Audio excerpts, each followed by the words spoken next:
Oh my god. Guys, did that seriously just happen? This is Mel again, and I literally have goosebumps right now. What an episode. Damn. And I'm clearly reacting to episode 221, titled Fire with Fire of the Originals, which aired May 4, 2015. And for me, it's only been 20 minutes between the episodes ending and my recording of this audio. So let's get started. But where to start with an episode like this? Last week ended with Klaus being daggered and then undaggered by Dahlia and having an alliance form between them. This episode is all about Klaus exacting his revenge against those who betrayed him, and in Klaus's eyes, that is basically everyone he trusted in his family. Elijah, Rebecca, and Marcel conspired to get Klaus daggered, while Haley took Hope and ran. I mean, dude is angry. So with that said, in this episode, Klaus was in the middle of many fight scenes between vampires and werewolves, and I loved it all. It was fantastic to see Klaus giving it everything he has and coming out on top in all occasions. I mean, he could take a few hits and a few punches, even an arrow in the chest, but he truly remains to be the top contender. I mean, he truly is the immortal hybrid, one of the most powerful and indestructible creatures in this supernatural world. So it's great to finally see that once again on the screen. It's great to see the creature that we feared to meet back in season 2 of the Vampire Diaries. The one that the infamous Catherine Pierce feared. What is also great to see is Klaus's strategic mind at work. To see the soldier running the show as he deliberates between battle strategies, even though it's strategies against his siblings. To the core of it, Klaus exploits the romantic relationships his siblings have. Something even in the 219 flashback of the Vampire Diaries, in which he says, and I quote, "Love is a weakness," I believe. Or I could be quoting the 100, but basically Klaus said the same thing. Anyways, so Klaus compelled Gia to kill herself in front of Elijah by removing her daylight ring. And I was sad to see her die, because that relationship between her and Elijah was so interesting to see between them, but it makes sense that she'd appear in this episode after being away for so long for that sole purpose, which was to die. I mean, when she appeared, I kept wondering where the hell has she been, and when she died, I wasn't really surprised that she only appeared in this episode for that main purpose. It was sweet that she got to kiss Elijah one last time before it happened, though. But anyways, in a fit of rage for Gia's death, Elijah tries to attack Klaus only to have Papa Tunde's knife used on him. And I do like the reusal of these weapons. Hate for it to be created, introduced, and then thrown away. But it's great to see that knife continuing to come up since its introduction back in 112 of this series. Rebecca, on the other hand, was meant to maintain the illusion spell on the clay golem for Freya to trick Dahlia into thinking she had Hope in her arms. But with a compelled Marcel coming to attack Rebecca, the spell falters. And Marcel puts the anti-magic cuffs on Rebecca. And then Klaus compels Marcel again to kill Rebecca if she tries to escape. Now, what I love about this is not only does it showcase the relationship between Marcel and Rebecca as they agonize over the possibility of Marcel's compulsion coming into play as they try to figure out what constitutes as Rebecca escaping, to the point that the compulsion forces Marcel to follow through with Klaus's orders. But anyways, as they agonize over that, it did show how well Rebecca truly knows Klaus and how much faith she had in him. Because despite the compulsion on Marcel, Rebecca knew that Klaus didn't want her dead, even though she had hurt him with her betrayal. And Rebecca had so much faith in this fact that her brother does not want her dead. She soon realizes why Klaus had compelled Marcel to kill her if she tried to escape. And that reason was because if Rebecca's witch body were to be killed, then her soul would be forced back into her vampire body. And that is what Klaus wants, because Klaus's punishment for Rebecca is to take away her ability to have a mortal life, which is something she always wanted. So because she betrayed him, he is forcing her to make the choice she does not want to make. She finally got a chance to live a mortal life, a human-ish life. And yet, with Klaus's punishment, he's forcing her to choose to either stand down and stay in that room with Marcel on guard, or she kills herself and puts herself back in her vampire body. So, with that all out on the table, Rebecca kills herself in that scene so that Marcel doesn't have to be put in that position. And Rebecca's okay with the fact of being a vampire again because she knows that it's time for her to be a vampire. She can only help if she's immortal. She's more of a liability if she's a witch who's still struggling with how to use magic, even though her body is capable of having so much power.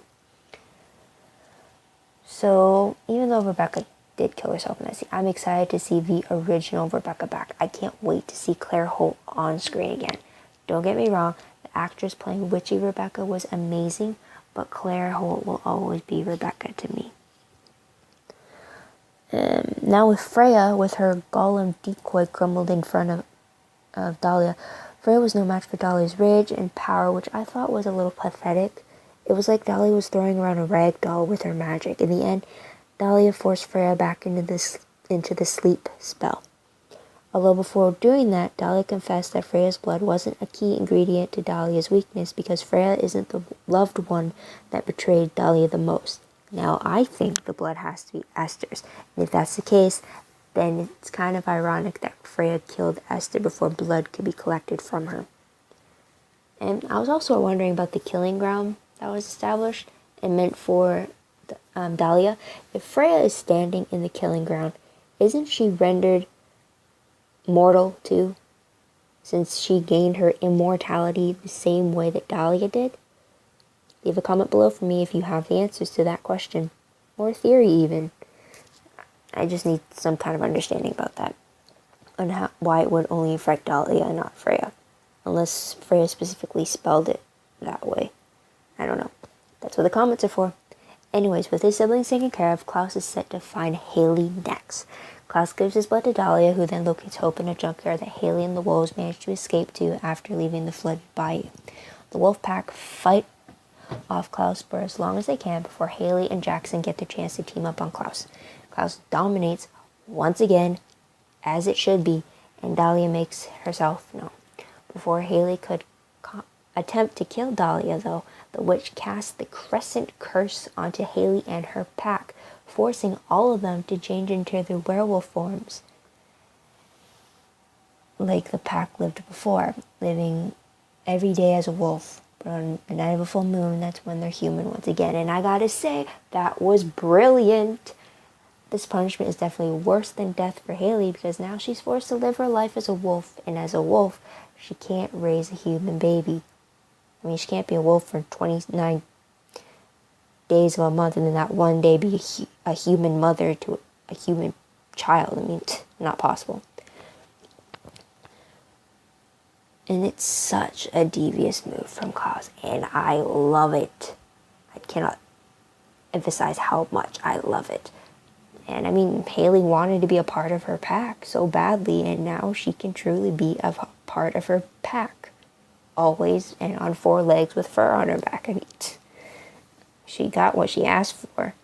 Unfortunately, Jackson's grandma, Mary, is also affected by the curse while she's trying to drive away with Hope. But have no fear, though. I did have slight fear, but Klaus finds Hope again, and he's all smiles with her, which I thought was cute. So anyways, Dahlia gives her thanks to Klaus for retrieving Hope for her, and now all she wants is to bond with Hope, to get the power she was promised. However, before Dahlia could do that, Klaus refuses to let the bonding happen because Dahlia is still under the limitations of the sleeping spell, sleeping for 99 years and only being awake for 1. So Klaus offers Dahlia to bond to him until she breaks the sleeping spell with the power she can get from him. And once it's proven that the sleeping spell is broken, only then will he let Dahlia bond with Hope. But what will bonding Dahlia to Klaus do to him? How does that benefit him? Well, apparently, that's his plan all along. According to Camille, Klaus's sole goal was to get Dahlia to trust him, which is why he attacked his family as brutally as he did to sell it to Dahlia.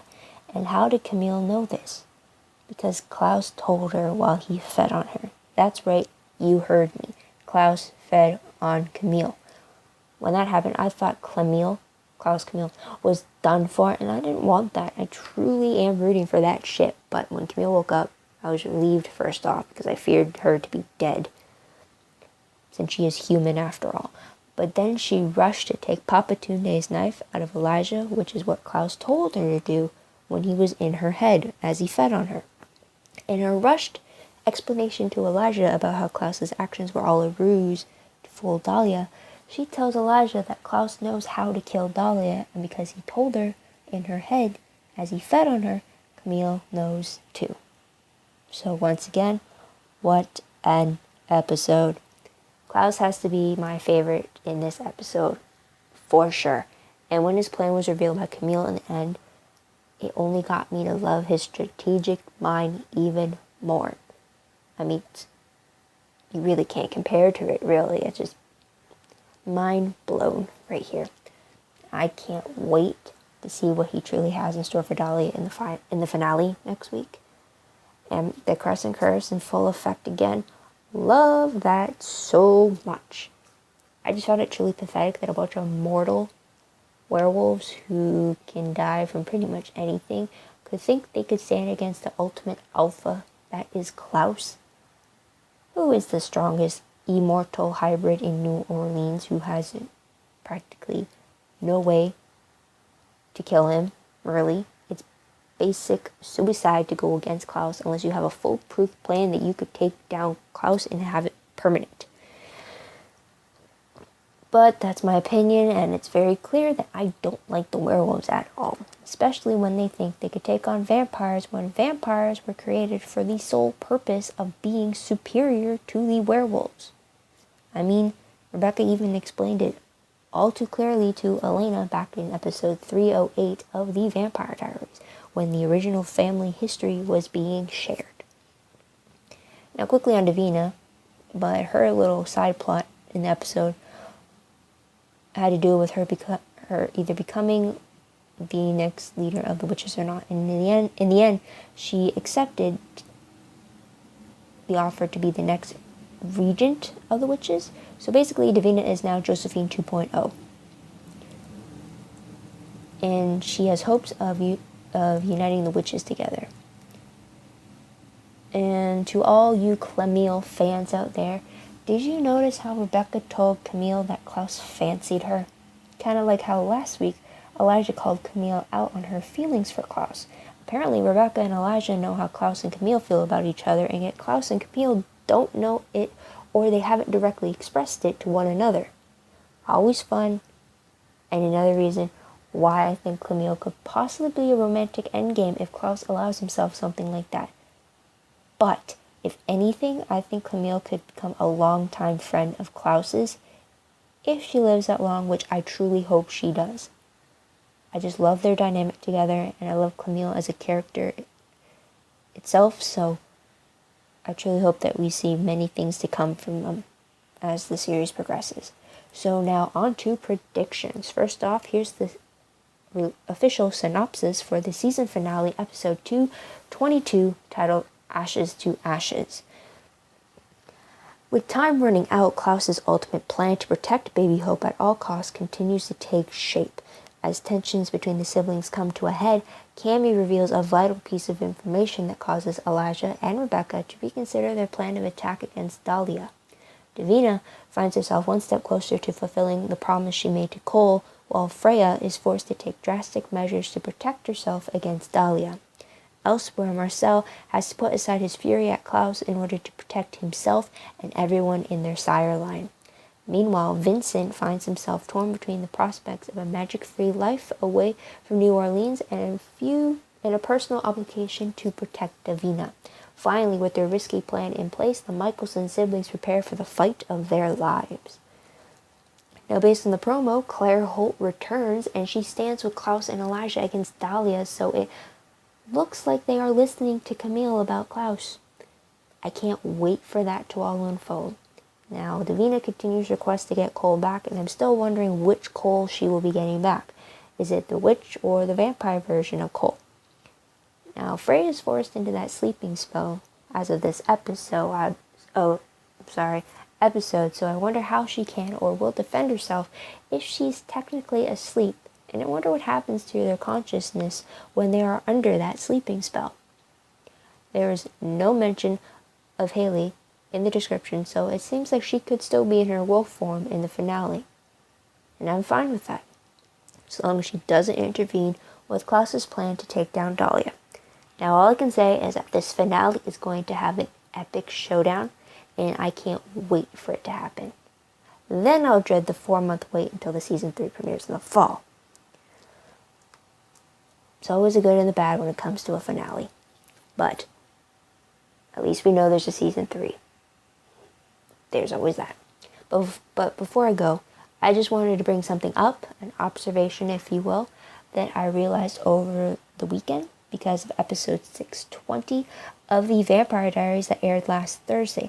Now, if you haven't seen episode 620 and don't want to be spoiled, then I'll understand if you stop watching now or if you mute the video until the final goodbyes are said. But I am warning you now, spoiler alert for 620 of the Vampire Diaries. Okay, now with that said, Elena takes the cure, and after doing that, she is flooded with all her memories that she lost thanks to Alarc's compulsion, which didn't wear off when Alarc became human. Now, which is its own mythological issue on its own, but not the point right now. Now, over the weekend, I remembered that Davina had obliterated Klaus's compulsion on Camille to leave New Orleans back in season 1 of the originals, episodes 109 and 110, if I remember correctly. And Davina did that with magic. So, my question is, why in the hell couldn't that have been done to Elena? Why couldn't magic be used to get Elena's good memories of Damon back? I refuse to believe that a teenage witch like Davina knew of the spell that did what it did, when witches like Jo or Liv or Abby didn't know of the spell. I refuse to believe that only Davina knew of such a spell, and because of that, it irks me so much that the only way Elena got her memories back was because she took that damn cure. Am I the only one to make this connection? Did anyone else think of this possibility? Please let me know in the comments below, because it's driving me crazy.